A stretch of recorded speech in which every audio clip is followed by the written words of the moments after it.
Hey and welcome everybody. This one will be pretty important video.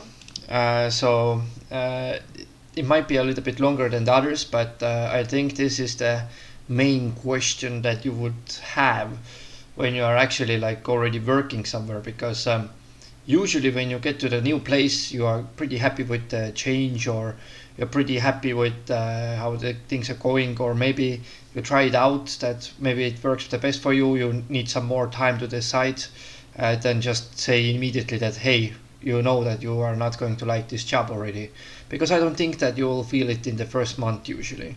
uh, from my own experiences, I think I started feeling that I'm not liking the job after like 6 months or so. So in the first month, it's not usually going to happen that you are going to tell the employer that hey, I'm going to quit my job.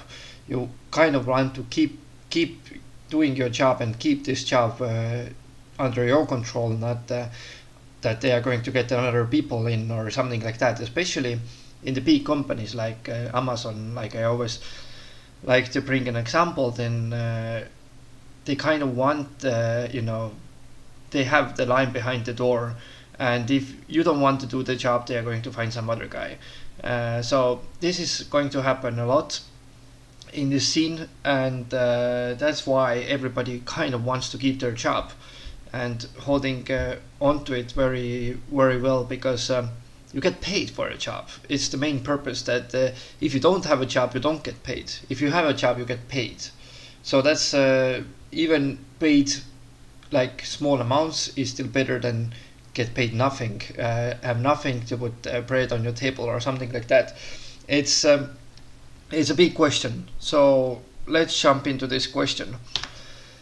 And first thing I would like to mention is here is the attitude, because while they are going to see how you're going to react to certain types of stuff, and attitude is something that the managers nowadays they are paying a lot of attention to, that what people are doing in their team. And there will be those feedback sessions nowadays. There will be some kind of like development plans and stuff like that. And first of all, if you're not motivated, they are going to see you there and through about it. And I've had my experience about it as well. Once I worked in some company for a long time, and yeah, they could see that I'm not motivated there enough, and it's kind of was like a dead circle, because the job was really boring, and I wanted to have steps forward in my career. And this happened that they're going to say to me, hey, you are not motivated enough to do your job. And I basically said that of course I'm not motivated, because I have no development room. So if they're taking this development plan or something away from you, basically, if they're telling you that you should do better, but actually you're already doing good, then it's not motivating. But if the development plan is something that your duties will completely change or something for the better, then it would motivate you to do it as well, to go with the changes. And I was also very positive about the changes and stuff. And but it happened that these changes weren't very useful, and it kind of like interrupted my work instead of like enhancing it, and I didn't gain much out of it. And my personal interest was laying in a different place. So yeah, so basically, while you are motivated, you can do basically everything. It will make you try harder. It will make you be achieving things that you thought that maybe never you're going to never achieve or anything like that. It will give you basically everything. It will give you the basis of the work. And until you are motivated, until then you're going to do great stuff. But after you lose this motivation, it will be very difficult to get it back, and it needs some big steps by the manager to get it back for you. And not only from the manager, but also from your side, because you need to know what will motivate you in the future. But yeah, if you want to keep your job, you will have to find something that motivates you every day. Otherwise, it doesn't work out. And sorry to say, but while you're a new guy in the company, you will feel more motivated than the old guys. So that's why they are like usually like sometimes when people become this kind of like obsolete, that they are not motivated enough anymore. You know, after working there for a long time, maybe some people have worked in some companies for like tens of years, and they will not be motivated enough anymore because they are not finding anything to motivate them in this company. Or some others like that have worked there for 10 years always find in every day they find something new to motivate them there. It's it's actually a very tough question nowadays, and very real question in nowadays society, because it's everywhere, and the employers, they are brainstorming all the time how to motivate their workers better. But I think how the way to motivate them is to not micromanage, first of all, because you know, the thing is that you have to give them some independence and some freedom, your workers. But on the other hand, you have to ask them how do they feel, what is their thoughts, and not judge them based on that. Because if you judge somebody that, oh, I don't know, like she's so stressed out or something like that, it's something that she wouldn't like to hear, and you cannot motivate them based on that. So if you're hearing that she's stressed out, then you can basically see what kind of options is in your company's budget to avoid this kind of problems or deal with these problems. You will have to listen to them out, and listening is the key to everything. Is the you know, I think listening is very important part, and I will talk about it later as well. But let's continue with the next step, because I think motivation is something that I can debate for hours and hours, and if I start doing that, then I don't really give you more thoughts from this video. So the point number 2 is no complaining. So I think in my life there was some situations that you know, there was people that were not complaining at all, and I was the one that likes to complain about a lot of stuff that is happening around us, or is like, you know, if it's too difficult, or if it's too massively impacting stuff, and if I'm feeling that it's kind of like my limit, it's not their limit. So the complaining kind of gives the wrong idea, because your manager will see those guys that are not complaining, that are basically, you know, doing everything in their power to make everything work, and they are not doing it without complaining. Those guys will have advantage over the attitude, and even your manager can give them more time based on that, because it's in the human subconscious that you are giving more time to the people that you actually like. So it doesn't have to be like, you know, this kind of like relationship between men and women. It doesn't have to be like this. It needs to be more like the other way around, that these people or this person is somebody that I can you know, communicate without any problems, and we're not running into, you know, complaining troubles that when you ask them to do that, their first reaction is basically to start complaining about it before they get the job done. But the other guy would be basically, you know, getting the job done without complaining at all. So if you want to keep your job, if you want nobody to basically, you know, endanger your position at your work, then you have to be learning how to not complain about your job too much, because a little bit of complaining is okay, because it needs to, you know, you need to fix some stuff at your company also. But the employer, what they want to see is usually no complaining, and they want to see that yeah, you get the stuff done, instead of like complaining about it for half an hour and then get the job done. What else? So, will to listen to others. Now the listening part. You have to have this will to listen to others, because If you don't have the will to listen to what others have to say, and you think that your way is the correct way, at work is seen as a danger. I mean, you are working there for a reason. You are not working like in your own company, you know. You are working there as an employee. It's not your house. It's their house. So they are making the rules, and you will have to follow.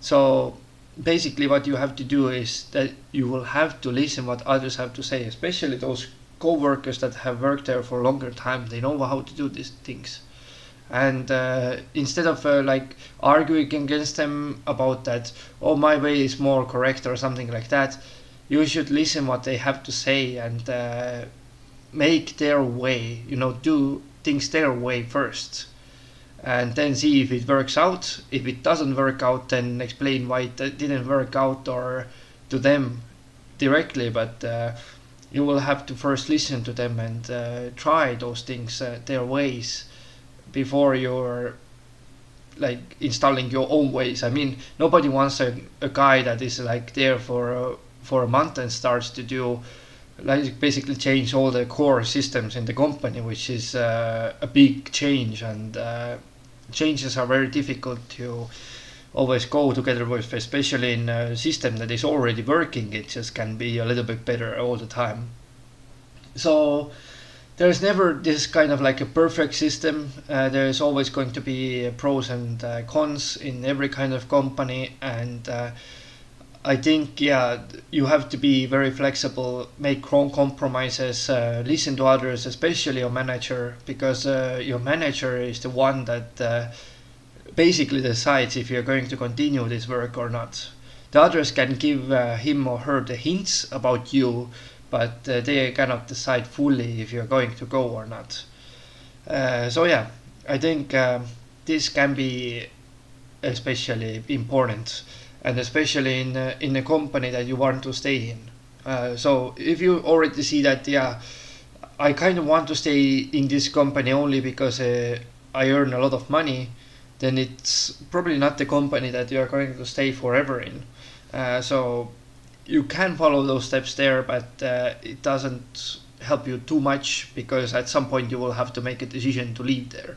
But on the other hand, if you find a company that is very suitable for you, it will be good to listen to others and follow those steps that I'm bringing out. And as I said before in my previous videos, always I try to do as much in detail as possible, because nowadays we are lacking a lot of details and this down to earth ways how to fix things, because I think nowadays it's very common behavior is that everything is so generalized and so short as well.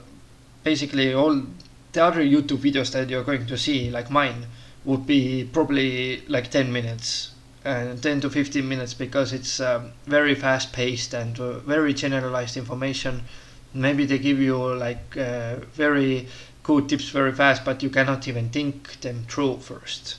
The thing is that if you watch TV series, for example, I mean movie or TV series, I mean movies are usually that you have to always be attached to it, and you cannot think the way that they did stuff. But once you pause the TV series, let's say that you continue tomorrow in the next episode, then in the evening you're going to think about it. You have time to think about it. And same with the YouTube videos. I mean, I could do like 10-minute video, but it doesn't show you anything, because it's you're going to forget about it after you watched it. But with my videos, it's more like when I'm talking with one point for a very long time, then basically you can, think about the things and think about these aspects that I'm bringing out with me. And thing is that you always have to do stuff with you at work also, because this is very important, that you have to be in the right time, in the right places at the right time. Sorry, it's for the job hunt, it's for the job search, and it's also for working. One should do right things at the right time. You can feel very lucky, but the root cause was that you were just there and somebody else wasn't.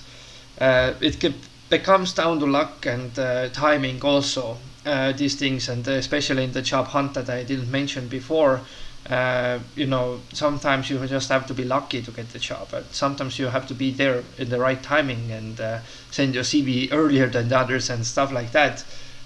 All these things are basically influencing all your career path, and one small mistake can lead to many big mistakes, and the other way around, that one small success can lead to many big successes, and one bad experience can lead to many good experiences. So there's a lot of chain reactions in the job market, and that's why it needs to be covered in detail, because I could tell you very generalized stuff like that I just told you, but it really isn't as helpful as those details that you can actually take those small steps towards the goal. So yeah, let's continue. I kind of got swayed away here. So be careful with humor. That's another thing that I know in the UK is very popular, is banter culture, right?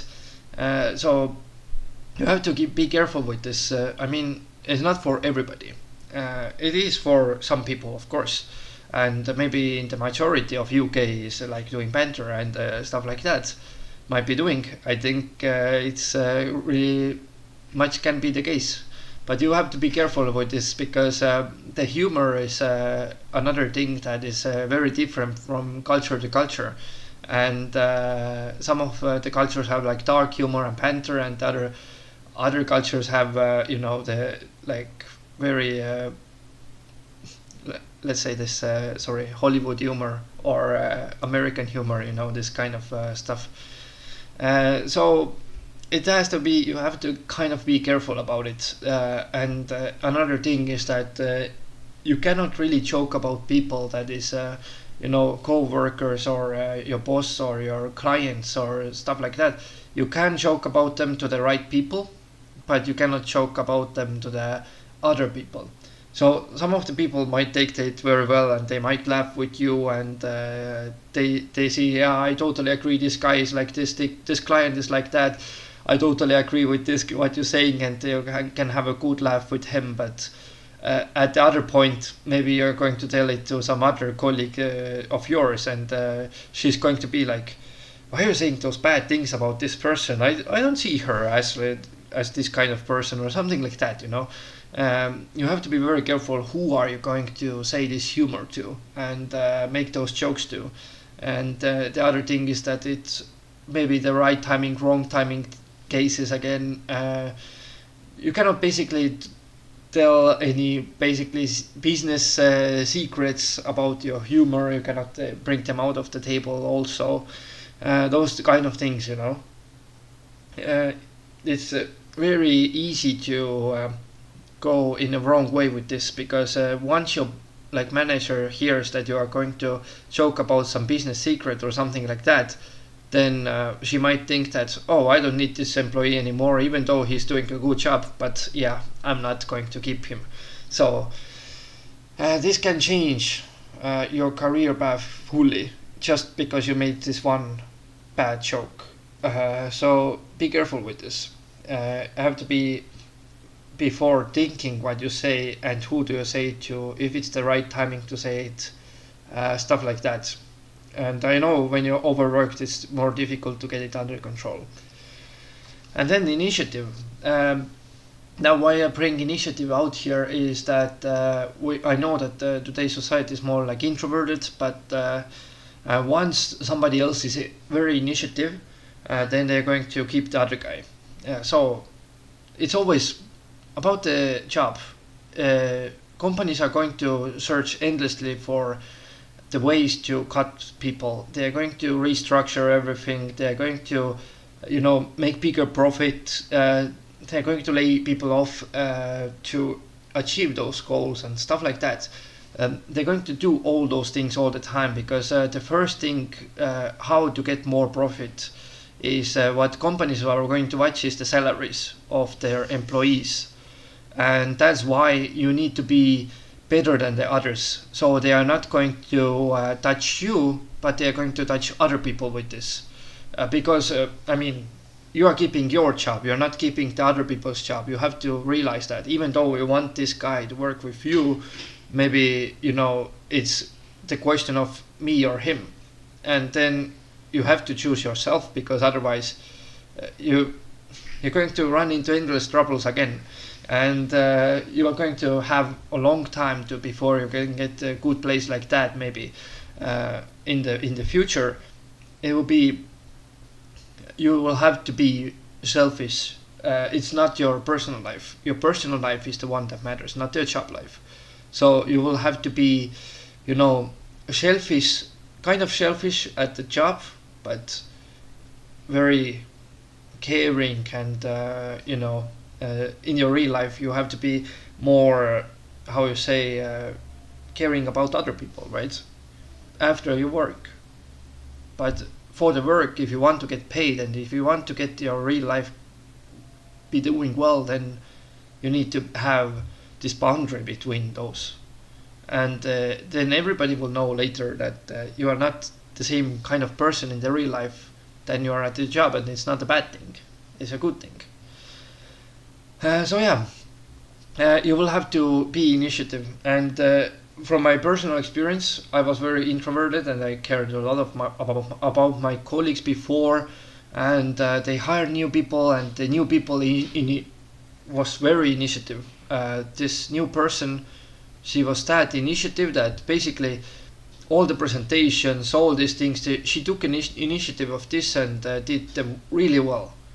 And I didn't stand a chance of like competing with her anymore, because she was doing it so well that and being so selfish there at this work, that she kept the job, I didn't. So that's what happened.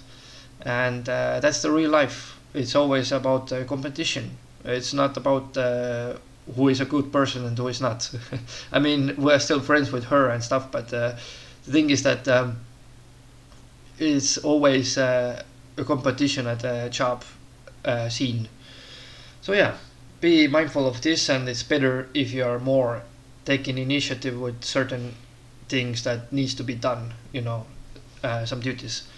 Then what else do we have here is the braveness. And braveness is sorry, I just put brave here, but anyways, the braveness is one of these personality traits that's very important, that you will have to basically all the time be brave of your decisions, because there are some people, maybe some big names, in the work scenes and environments, that you can see that, oh, this guy is like, very high level, and I don't know if I can do a presentation there.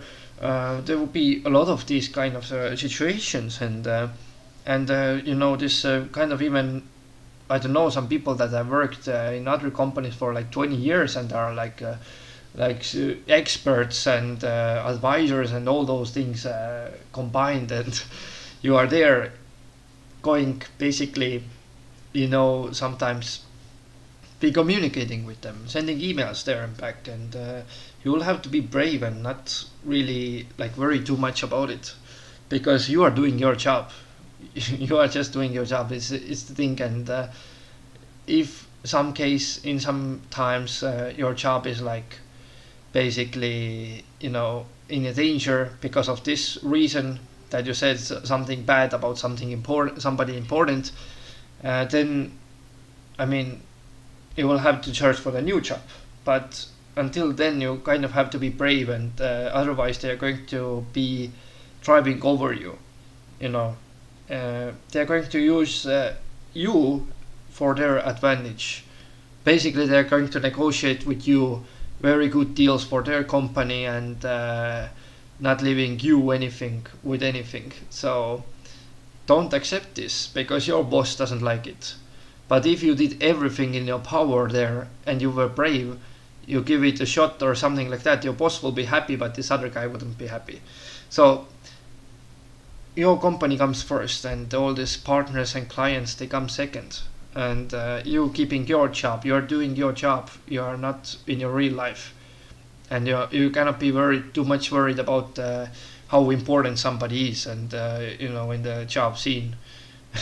I mean, yeah, if I would be like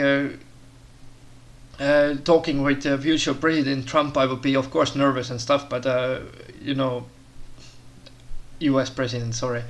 But yeah, if I would be talking to him, I would be nervous, of course. But it doesn't mean that I cannot be brave there. I can be brave instead of like letting him drive over me. And I think actually very good debate was to watch this Trump versus Harris debate before the election happened. I think Kamala Harris was dealing really well with Trump attacks there. Of course, Trump has also some kind of like this important person aura that not everybody could talk with him very easily or something like that. But let's see. Anyways, if there is this kind of people, you have to be brave with communicating with them, uh, and not being like shocked or frozen or something like that, because you will have to set your boundaries. It's about boundaries as well in the work scene. And then many times I've heard this thing that I don't get paid enough for these kind of things. That's sometimes happens that you have to stay overtime and at your works and do some overtime activities, do something in the weekend, maybe do something in this holiday seasons, and just an hour over the real working time. However, as I said in the last point, there might be some important people. Like, you're not going to say to Donald Trump if you are having a conversation with him that, oh, it's at the end of my workday, I'm going.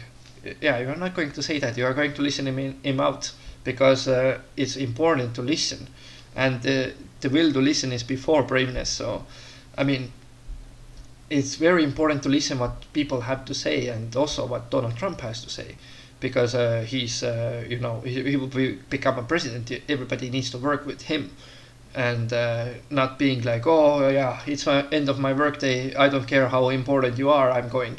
It's not like that. It doesn't work like that in the real world. And I had my share of these kind of experiences as well in my work. That the older you get, basically, the more you realize that you have to listen what people have to say. Some of the people, they might be willing to talk with you, and talk with you for a longer time, not just like call it off whenever somebody's workday ends. Doesn't show you in a good light. So you always have to be doing those extra activities, and I think the most common cases are usually when you are like a waiter or waitress or something like that, and something happens that some kid is like going to break everything, like push the glasses on the ground and they break, and you will have to interfere, because of course you can say to this, I don't get paid enough, but your manager will have questions later that, why did you let this kid to do these things? Why didn't you like take the glass too far, like put it more away from him or something like that? They will need your vision about it, and then your work time will be influenced as well, because they are going to have an interview with you. Your manager will have an interview with you later on, and these are very common cases that happen in the world. So if you want to keep your job, you have to say that I do get paid enough, not that I don't get paid enough for these kind of things. uh, if you don't get paid enough, then you should be searching for a new job already, like at the same time as you're doing this job. So watch my job hunt videos instead of this one. uh, yeah, so sorry about that, but I think it will be like this, because this video is for keeping the job. It's when you're happy or you're thinking that, okay, I can do it because it gives me some salary or something at least. But you can always keep on trying. If you don't feel completed, you can always keep on trying to apply to the new companies, and after a month or so you can already leave and start working somewhere else, uh, after the deal is made, or the agreement is made, the job offer and stuff. And then abusing work time will come out. Yeah, It will come out sooner or later. I mean, when I'm going to the new place, first thing I see is basically new people right around me. First day I cannot focus on any of them. I will just be there and focus on myself, and first week maybe as well. But on the second week you start seeing some patterns that your colleague do, especially if they are in the same open office space that you are. And you were just a new employee, sorry. But what about them? They have been there forever. They already know the patterns of every other person in there, but they don't know about your pattern yet. So you are the most interesting one for them. Um, so yeah, that's one thing that I wanted to mention because.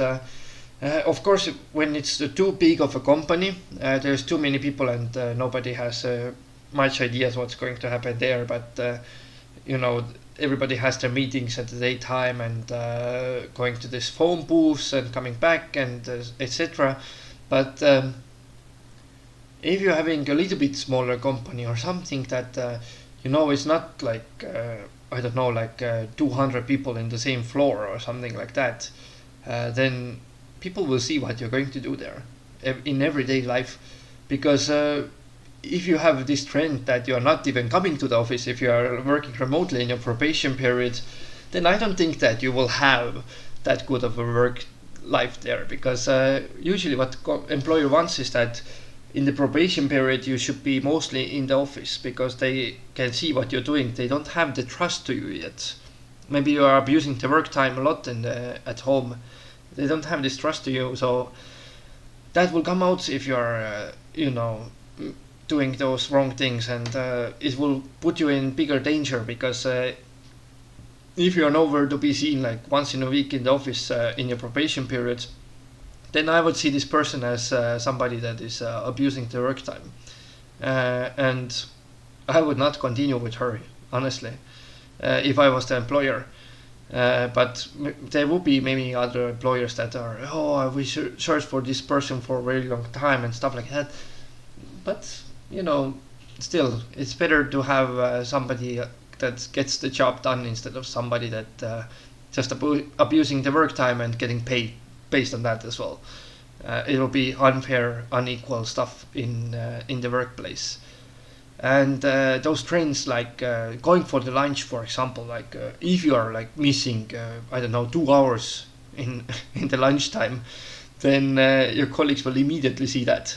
If you're just going every day 2 hours, taking 2 hours from the work time, even though you need only one, you still like enjoy some nice espresso or something, then it will come out sooner or later.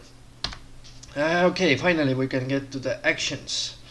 What can we do, or what shouldn't we do? How our actions should be like at work? And I always say it. I think I'm also agree with it. I'm more like an not the theory guy kind of guy. I'm more like an action guy, because the thing is that you can make a lot of good theories, and you can make a lot of good opinions, and you can speculate about everything, and you can basically do it for endless of amounts of time, all the time, put together a better plan, all the time. However, you need to get this job done, especially when you're an employer. You need somebody in your core team that is getting the job done, every day, physical job done. And that's why you need actions, because physical job is of course the most important link there is the one that is selling you the product in the shop, or the cashiers, or those that have put those products up there on the shelves, or warehouse workers, or couriers, all these shipping guys, all those guys that are doing the job on the ground. However, the second step is the office, and in the office it also needs to be getting job done, because if there is no like stuff like orders from the clients, and fast pacing orders and stuff like that, if you have to be to the shop all the time and buy from there instead of like having a shop and an internet shop, then it will be pretty bad. So yeah, you need some actions to be get done, and get your everyday job done is the best action that you can do to keep the job. Don't like you are there hired for a reason. You're getting paid, and you are there to get this part of the job done. So better get it done. Don't abuse your work time and like delay your duties or some stuff like that for no reason, because it's very important to get the job done. Is the best way to keep your job basically, and others will see if you get your job done or not. Of course, there are some that never see those things, but I think most of the people see what you're actually doing. So yeah, and get the job tasks done given by your manager as well. Because I think managers, from what I've seen and where I had worked and my own experiences, I think all the managers have given me extra tasks that are outside of my responsibilities or outside of my boundaries, and they are asking me to do those things. And instead of arguing, I'm actually getting those things done. Because if I would argue with them that why we need to do it or why we should even put our effort to this, then I mean, then the employer will see that I don't know, this guy is not very flexible. It's this guy is like always arguing against me and not getting his tasks done. But maybe it was just this one task that it was like an extra task that I didn't agree on. But if your boss says that you have to do it, you have to do it. Because remember, you are not your own business manager. If you want to be this kind of guy, you have to make your own business. And I did a video about it as well. But if you are not this kind of guy, then basically just get your job done, because you are there hired, you are getting paid by them, you have a contract with them, you will have to do these things. Get the job tasks done that your manager gives you, even if it's an extra task, and stuff like this. And this brings us to prioritizing, because if I get this second point conflicting with the first one here, then which one do I do first? Which one is more important? I mean, usually what I see is that nowadays it's client-based mindset. Very client-based companies are out there. So everything that involves directly to clients, get those things done first. And then later on you can get the job task done given by your manager. If your coworker is giving you the job task, you ask your manager that if it's okay from her to give me this task or not. But if these job tasks are given by your manager, you will have to explain that, oh, I needed to hold on to this client first of all, and then later on, after I was done, I was planning to do your task. You will have to justify yourself, why did you do this prioritizing. And so I think every manager can see that if you're doing client-based decisions, you go for these ones first, because this is very important, and everybody needs to hold the clients on, and basically clients are giving money to the company, right? And the company is about the money, it's about the profit. So this is beyond your manager, and this is maybe even about his or her manager already. So get this client-based stuff done first, and then bio manager is going to be the next in the hierarchy. If it doesn't conflict with the company's overall values, then you can get your manager tasks done faster. So yeah, you have to prioritize the tasks, because I've also struggled with this, and I was like meeting with the deadlines at the same time as my basically manager was giving me some other stuff, and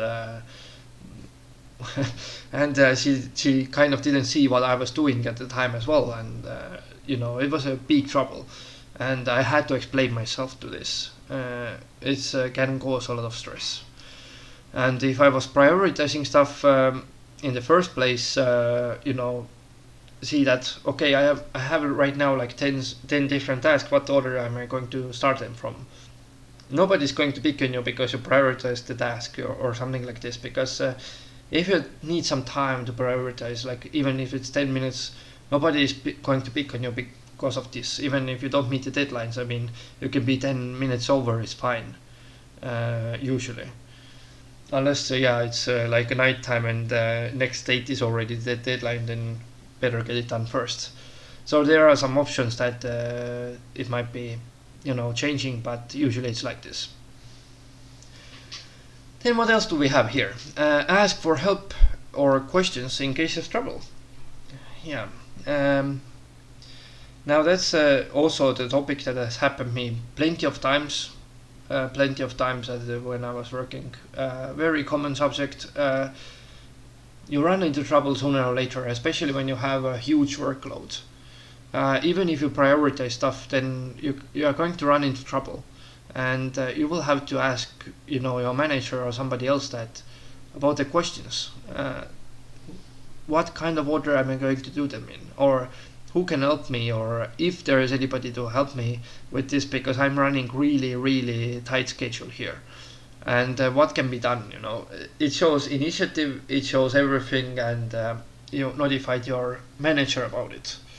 No, now manager wants always your notifications about those troubles, because if you are like trying your best to get the job done, and then in the end you didn't get it done in the right time, then he or she will have questions that why, what happened. But if you see that, okay, I'm running in a time trouble, and then I will have to ask my manager that if somebody can interfere and help me to meet with the time and stuff like that, then he or she will see that you're giving you everything already, and she will not have questions later. So yeah, ask for help and from your manager directly, and if he or she is busy, then the replacement that he or she probably has in your department, the other person that they keep as they're taking over their duties in case they are on holidays or something like that. So ask this person instead. Okay. Sorry, I'm losing my voice here. I'm maybe getting some drink. I will make a pause here.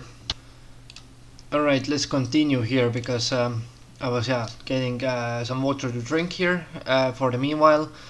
And then we have can-do attitudes, solution-based mindset, very, very, very, very important at work, because the guys that have this solution-based mindset is basically valued.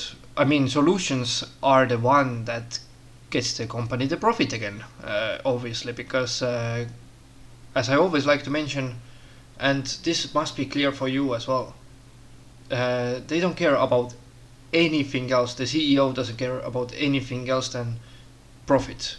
That's the first priority in every company, and the second is the people. If they are actually happy with the people that they have there. So, but the profit always comes first.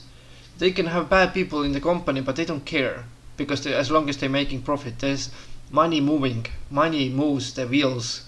And it has always been like this. It's like that in the governments, it was like that in the Roman Empire. It's very important. And once you're dealing with like analysis that, I don't know, this happened because the root cause was that, and so etc, etc, and we did some 3 more analysis about it, but we didn't reach to somewhere. We had some kind of like one conclusion, but nobody really worked on this. Then it's not the solution-based mindset.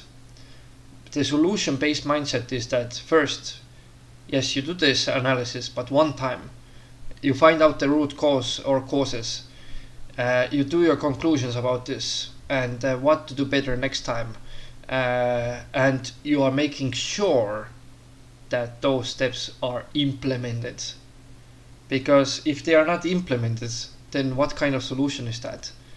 I mean, And if you are the one that is dealing with those solutions, and if you don't forget about the situation, what happened, and the others do, you will have an advantage over others because you are the one that actually fixes the company for the better or takes the company to the better course than it is currently in. And it's very important to see the old values and all goals and all visions about the company as well, because I know nowadays they are changing them all the time and every year whatever, but nobody's dealing with old stuff. And actually they should be doing this because it's directly influence the profits and other stuff that is going to influence also that is there, or plans to get this company in a better track or whatever it maybe sometimes safety and stuff like this. It influences all those things. And can-do attitude is another thing that there was mentioned and in my presentation here. And can-do attitude is that, the weirdest stuff that people ask you that, oh, can you be here for the holiday, or can you be here for working overtime? And then I will trade off my day off or something like that. I will, especially in the waiter and waitresses world, that is like this, that I need the day off in this date, and then maybe you can replace me on that date, and I will owe you a favor. These kind of things. Can-do attitude there is very important, that you can actually get into good relationship with your colleagues and tell them that yes, I can replace you in this, and I can be the waiter or waitresses for this amount of time, and we can do those things together and stuff like this, and maybe next time you're going to help me out instead. And if he or she doesn't feel like she should be helping you out or something like that, then she would be a psychopath or something, because I don't really think that people are that arrogant to you. Of course, I told before that you have to be selfish on your job and stuff, but I think it rather fixes the relationship than worsens it when you are the one that gets the stuff done in this inconvenient times. Those times, that rush hours or something that nobody likes to be in on because they don't get paid more because of this, or stuff like that. You're gonna get the idea. So yeah, it's you can use it as your advantage. You can be the guy that is getting the stuff done in the inconvenient time. Then what else is feedback sessions about your career plans. Now this one I always said in my videos that it's very thin ice and very thin ice, sorry. Anyways, this is like walking on a cliff, because if you're making your career plans clear to the manager, they know what cards you have on the table and you have now other cards to play. However, the other thing is that you can also endanger them, that basically if you are getting all those things that I mentioned before done, and do them well and do them better than your manager, then your manager might feel endangered, because her or his manager might have another plan now, or CEO of the company might have another plan now that gets you a better position and do some changes in the company, like restructuring, yay. But anyways, it's very, it can work both ways. The thing is that the feedback sessions isn't that they are saying that if you will be interested in this kind of positions, then they already indicate usually that they want to get rid of you. However, they might feel sorry for you and basically say that, oh, we're going to get rid of you, but maybe we can offer this kind of position. So you make your own career plans. You can keep an eye on the internal, let's say, positions that are opened. So if you find something interesting, you can apply anyways if it's your career, and then notify them after this deal has been made. or the offer is there, and you can tell them that, oh, okay, after a month I will work as this guy, I got promoted and stuff like that. Um, so don't display your cards to your manager for sure about in the feedback sessions. Very important that don't tell them about your career plans, because honestly, I don't want to encourage all the employers and this discourage them in a way that you shouldn't be telling that it's a big secret. But honestly, your work is about you, not about your employer. Your employer can always make a good team out of other people also. They can replace you. Nobody is irreplaceable. I mean, if you are a good core worker and they can get rid of you, yeah, well, if they want to get rid of you, they find a way anyways. But if they don't want to get rid of you, if you're doing your job very well, and then you're leaving, it's your own will and it's your own wish, and you see more development there. Maybe in this position you didn't have any development, and it wasn't like that for it was like that for 3 years. That has also happened with me before. I was a 10 good worker, but never a promotion because all the places were taken, and the other positions that I saw wasn't really for me. But or some of them were, but nobody really wants somebody that is in a junior level instead of like senior level. So yeah, it kind of stopped there. And I also made the mistake that I was telling about my plans sometimes, and they could see that I'm not motivated for this position anymore, which might be a problem. And then the last one of actions that is don't be rude to customers. Now that's very important. Customers are the money of the company. Even if this is a loss for the company, this customer, they are still money for the company. It's not only about the profit. I mean, I always say that it's only about the profit, but it's about the profit or the turnover. So there are some companies that are only oriented for the profit and keep it that way. However, the most of the companies nowadays are the most important thing is that they have the money, as much money as possible. So it doesn't need to be like a profit, it can be also a loss, but they have to have a big sum of the money that they can survive. So what's going to happen is that maybe Amazon isn't in the profit, but they have a huge turnover. The company is worth like billions, right? So I mean, this would be that they are going to get money. Some customers, like business customers, are losing them some money because they are always issuing complaints and returns and stuff. But that doesn't identify that it's a bad customer, because it's a customer that pays them a lot of money.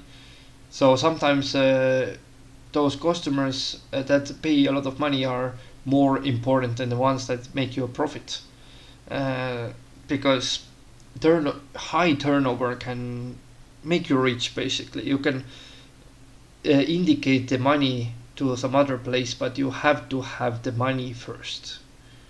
If you have the money, it works out, no matter if it's in a loss or profit. But I mean, profit is for the sustainability, but the turnover is for a shorter amount of time, and you can indicate this money to other, and you can always take some debts, you can find some investors, you can there are some under the table deals be going on between the government and the companies in every kind of country. So yeah, there's a lot of ways that other ways. It doesn't have to be a profit, it can be just a big turnover.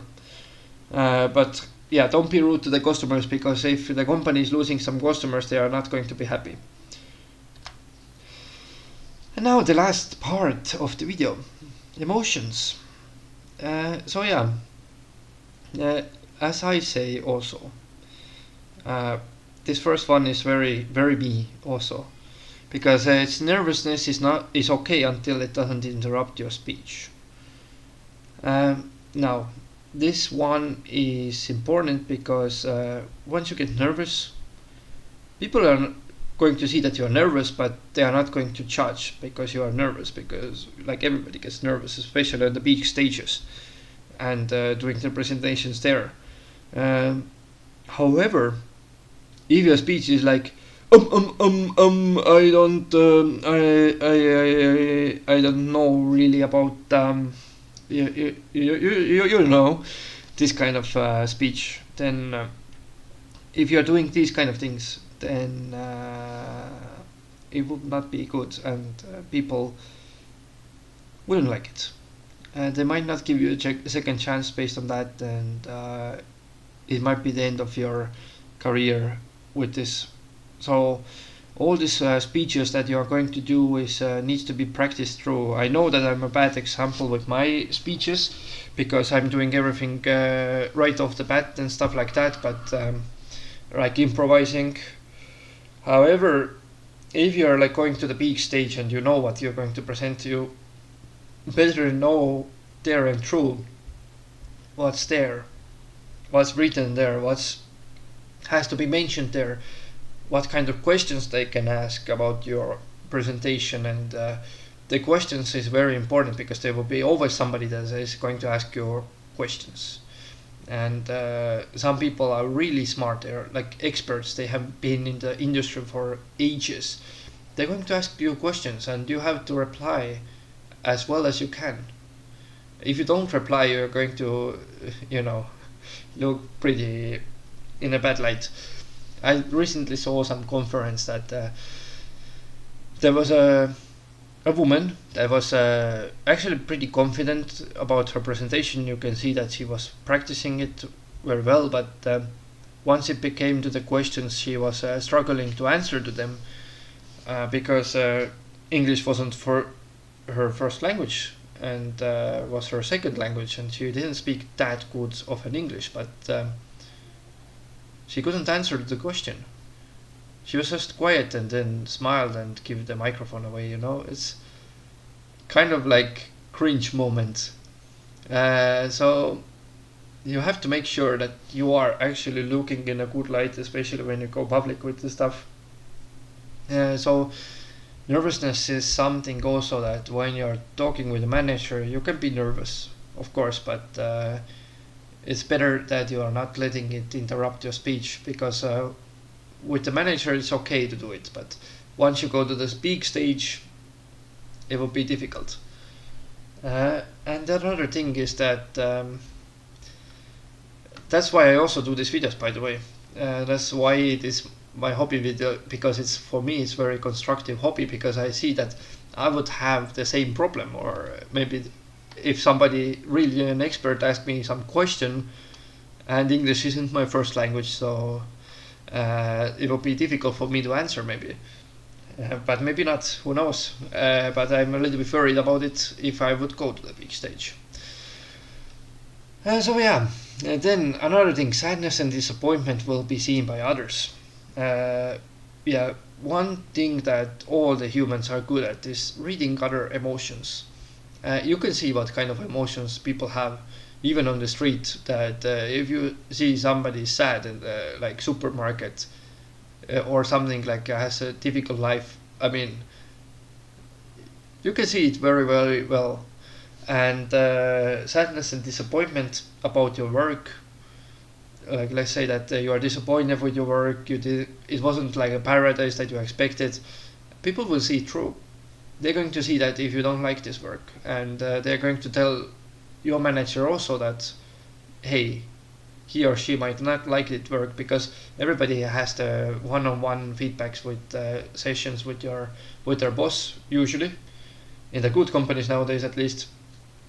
And sadness is another thing that might affect your work decisions. And you know, once you're like calling to the client, or I mean, when you send email, it doesn't really display that well, but when you're calling to the client and you are sad, or like in a video call or something, it will not show you in a good light. So beware of these emotions. I mean, of course, there's sometimes we cannot do much about it, and it might be, you know, very influential, and only thing that you can think about in this day is sadness and disappointment, that you have to go to work again and you have to wake up early again, all those things. But I mean, if not you, then somebody else.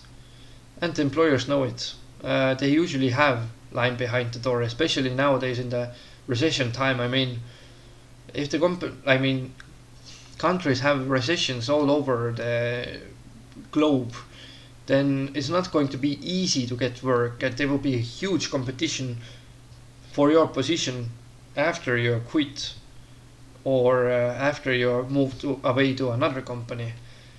There will be a huge competition for your position. There will be always people that want to do your work. Maybe in smaller countries, let's say that these ones that are doesn't have that many people like Estonia, is maybe there would be a little bit less of this, because when there's not so many candidates, then they don't have that big of a choice. But once you go already to somewhere like Sweden, then you can already see that there's too much competition for some positions that are not maybe even good positions, stuff like this. And then number 3, worrying constantly about other problems is also not good. Yeah, now I know I also struggled with this one.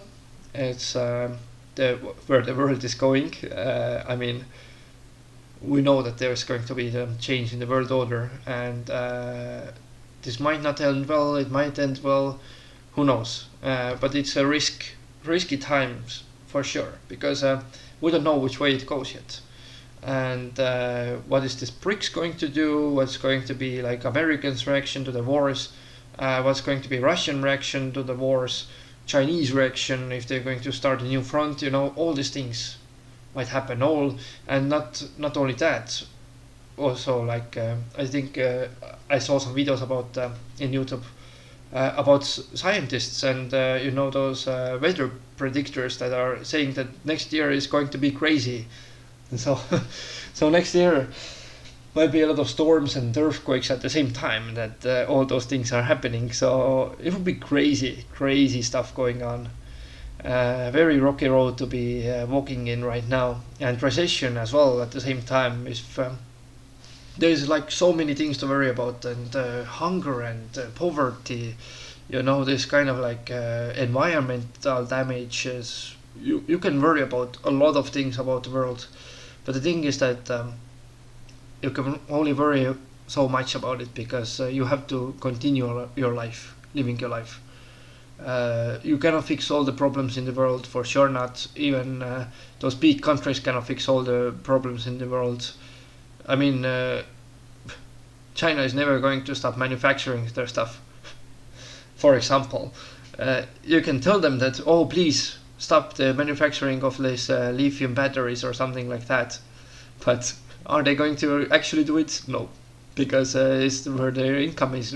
It's where the money is. Big countries work like like companies with the money, with the big company money. So yeah, worrying about all this is not usually good, and I know I'm doing it as well. But at the same time, the less you worry, the better life will you have, and focus more on yourself.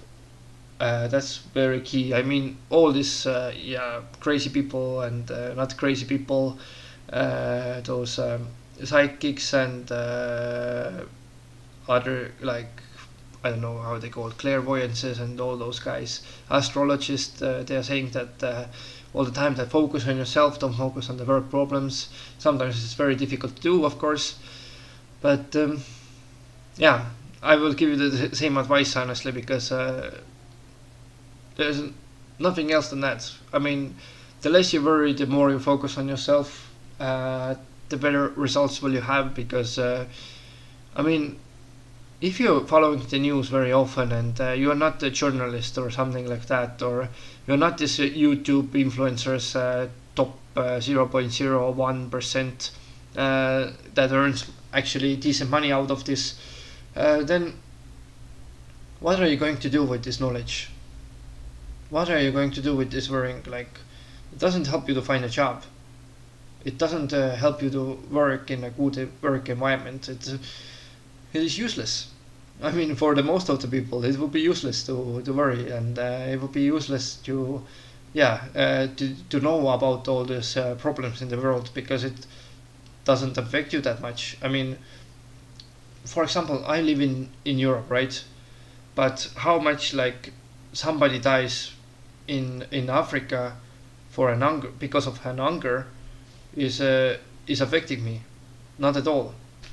Basically, if there is one person dying from this, doesn't affect me.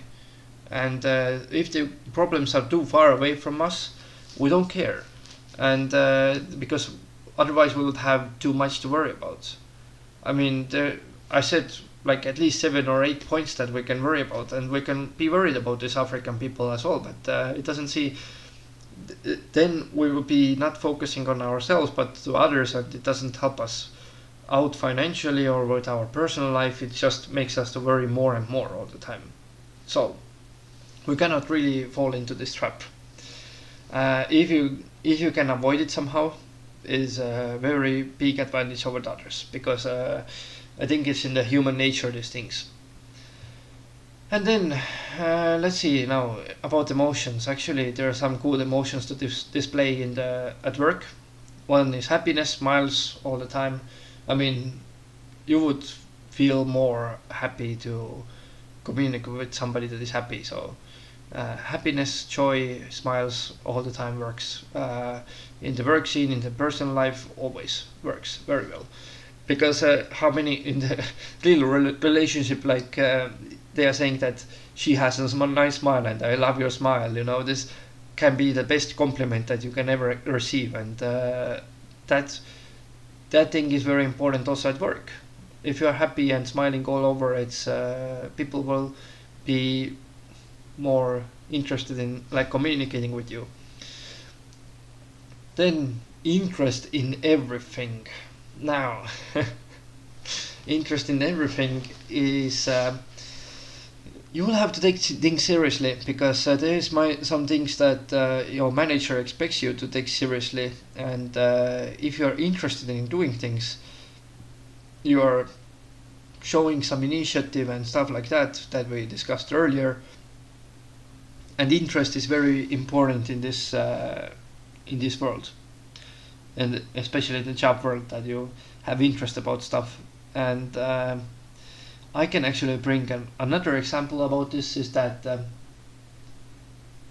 even if you say like smallest things, like let's say your manager is telling you that, oh, we're going to enter to the calm times, like in around summer, right? Maybe at the summer, maybe at the winter. Usually it's in summer, but let's say that he or she says that we're going to enter to the calm era, and then you reply that yeah, but I've also noticed that actually, in summer everybody kind of like wants to do more stuff, and is more energetic, and gets more vitamin D and stuff. This kind of things that that write you more or call you more or stuff like this, shows that you had interest in this, because you know that in the summer there's also a season that people are this active. Of course, there's holiday season that people rest, but at the same time, you can be looking smart even though your boss knows this. But just to say those things, if you have nothing to do at work, then you can mention those things, because then they will see that, oh, maybe this person is actually doing the job that you are actually not. Basically, the conversations that you have with the manager is the most important ones. And eye contact. This shows people that you are listening to them, that you are willing to do their proposals or something, that their ideas make them happen and stuff like that. Give them eye contact, because they usually be searching for this. I mean, even if it's just for one look and then you turn your eyes away, it's okay. Just give them some eye contact, or at least when you're listening to them. But one thing about this eye contact is that if you're in a big hall or seminar room, then it's not very good to, somebody in the like table behind you or something, like a seat behind you is going to talk in the microphone or something. Then it's not too good to turn around and see what what they are saying, but just to be showing as good face as possible in the camera. So yeah, be careful with this eye contact. And yeah, if you don't like questions and you're a very introverted person in the conferences, then you can get to this kind of corner that there is no this question askers. But yeah, so number 3, have some good laughs with coworkers. Now I said that you have to be careful with your jokes, but at the same time, jokes are everything, because people enjoy jokes, and what else is there left at work than basically money and jokes? I mean, good co-workers is one thing, but somebody that can actually, laugh about the same things as you are is another thing there.